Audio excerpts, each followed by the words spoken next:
Hey friends, and welcome to another episode of Mrs. Hawkins Spills the Tea. On today's episode, you love them, you love to hate them, and no story can do without them. They're the thugs, the meanies, and the big baddies.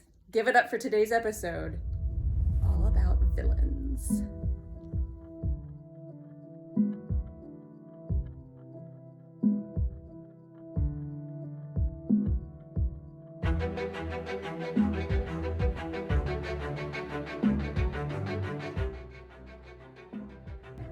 Villains are the best characters.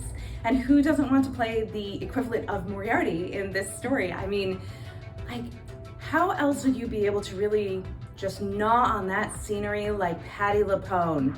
I mean, this is it's so much fun, and really creating the character of who she is and how she got to this point and how this was the only possible end that she could have had to become a supervillain within this world. Because of the social mores of the Victorian era, because of what was expected of women. It's fantastic, and I love it. I don't see a lot of redeeming qualities in him as a human being. He's an interesting part to play. I'll put it that way.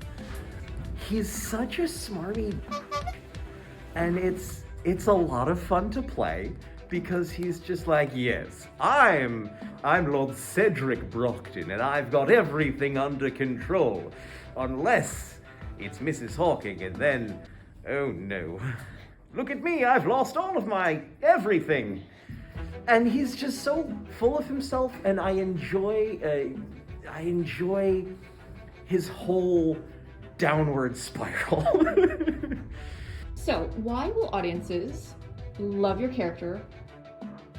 Because I'm the protagonist. Next. I would hope properly hate him for all the things he represents that are the worst about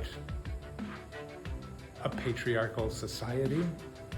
In that power that he just sits easily inside of and exercises with no thought to how it affects people around him. He's such a smarmy, like, see previous ads? No, like, Brockton is, I wouldn't say Mrs. Hawking's equal, but he certainly does not have her best interests at heart, and he's certainly trying to work his angle and get his way, but it's fun to see him, work his magic and kind of fail again, even for a little bit. So, with Jack, there's a very interesting parallel between how Jack views his peers and how Victoria Hawking views her peers, specifically from a certain monologue that Jack gives in the story, compared to a certain monologue that Victoria gives Mary at the beginning of the series in part 1. And I'd be very interested to see if certain cast members might pick up on a little bit of subtext that those monologues are hinting at.